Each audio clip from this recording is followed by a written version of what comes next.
സംസ്ഥാനത്ത് വീണ്ടും കാട്ടാനക്കലി. കണ്ണൂർ ആറളം ഫാമിൽ ദമ്പതികളെ കാട്ടാന കൊലപ്പെടുത്തി. 13-ാം ബ്ലോക്ക് കരിക്കമുക്കിലെ വെള്ളി, ഭാര്യ ലീല എന്നിവർ കൊല്ലപ്പെട്ടത് കശുവണ്ടി ശേഖരിക്കുന്നതിനിടെയാണ്. പ്രദേശത്ത് വൻ പ്രതിഷേധമാണ് ഉണ്ടാകുന്നത്. മൃതദേഹം ആശുപത്രിയിലേക്ക് കൊണ്ടുപോകുന്നത് നാട്ടുകാർ തടഞ്ഞു.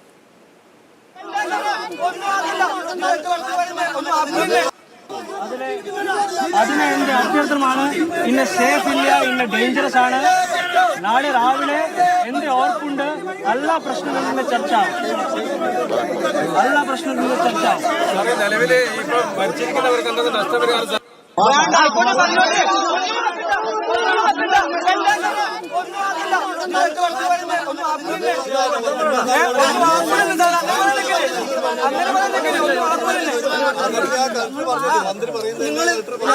വിവരങ്ങൾ നൽകാനായി ഫെലിക്സ് ചേരുന്നുണ്ട്. ഫെലിക്സ്, എന്താണ് ഇപ്പോൾ അവിടുത്തെ സാഹചര്യം? മൃതദേഹം കൊണ്ടുപോകാനായി നാട്ടുകാർ അനുവദിച്ചു. വലിയ പ്രതിഷേധം തന്നെയായിരുന്നല്ലോ നേരത്തെയൊക്കെ നാട്ടുകാരുടെ ഭാഗത്തുനിന്നുണ്ടായിരുന്നത്. ഇപ്പോഴെന്താണ് അവിടുത്തെ അവസ്ഥ?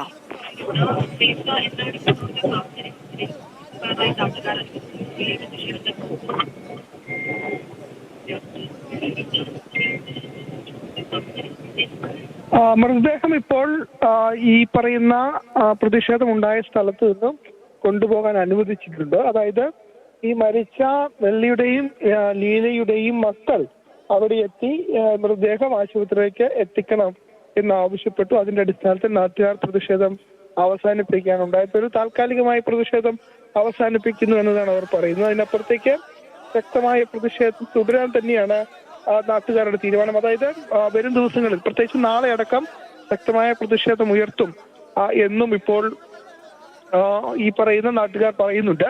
ഏതായാലും വലിയ പ്രതിഷേധത്തിനാണ് ഇത്രയും നേരം സാക്ഷ്യം വഹിച്ചത് ഈ പ്രദേശം. പ്രത്യേകിച്ചും ഈ ആംബുലൻസിലുള്ള രണ്ടുപേരെ മൃതദേഹങ്ങൾ വിട്ടു നൽകില്ല. പ്രത്യേകിച്ചും ഈ വിഷയത്തിലൊരു അടിയന്തര പരിഹാരം ഉണ്ടാകണം എന്നതായിരുന്നു നാട്ടുകാരുടെ ആവശ്യം.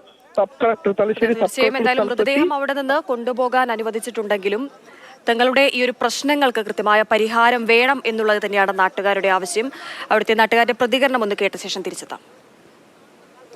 ഈ ജീവന് കാണണമെങ്കിൽ അവരിവിടെ വരണം, അവരിവിടെ വന്നേ പറ്റൂ. വരാതെ ഇവിടുന്ന് ആരും ഈ ബോഡി ഇവിടുന്ന് കൊണ്ടുപോകില്ല. ഓമനൂക്ക് ആ ഭാഗത്ത് ആടെ വരാമെന്ന് പറഞ്ഞു, ഇതുവരെ ആരും വന്നില്ല. ആദ്യം ആടെ ഒരാൾ ആന കൊന്നിട്ട് ഇതുവരെ വരാമെന്ന് പറഞ്ഞു, വന്നിട്ടില്ല. കളക്ടർ വന്നില്ല. ഇത്തരത്തിൽ വലിയ രീതിയിലുള്ള പ്രതിഷേധമായിരുന്നു ജനങ്ങളുടെ ഭാഗത്തു നിന്ന്. ജനരോഷം തന്നെയാണ് നമ്മളവിടെ കണ്ടത്. നാളെ എന്തായാലും സർവകക്ഷി യോഗം ചേരുന്നുണ്ട്. ഫിലിക്സ്, ഇവർ ഉന്നയിക്കുന്ന ആവശ്യങ്ങൾ എന്തൊക്കെയാണ്? നാളെ ആരൊക്കെയായിരിക്കും യോഗത്തിൽ പങ്കെടുക്കുന്നത്?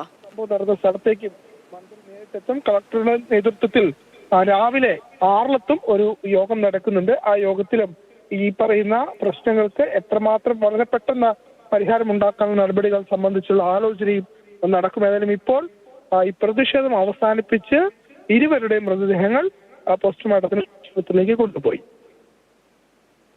എന്തായാലും ഇരുവരുടെയും മൃതദേഹങ്ങൾ അവിടുത്തെ പ്രതിഷേധം അവസാനിപ്പിച്ച ശേഷം കൊണ്ടുപോയി എന്നുള്ള ആശ്വാസകരമായ ഒരു കാര്യമാണ് അറിയുന്നത്. പക്ഷേ ആ ഒരു ജനങ്ങളുടെ ബുദ്ധിമുട്ടിന് ഇതുവരെ ഒരു പരിഹാരമായിട്ടില്ല. വന്യമൃഗാക്രമണങ്ങൾ അവിടെ തുടരുന്നുണ്ട്. വലിയ രീതിയിലുള്ള ജനരോഷമായിരുന്നു അവരുടെ ഭാഗത്തു നിന്നുണ്ടായിരുന്നത്.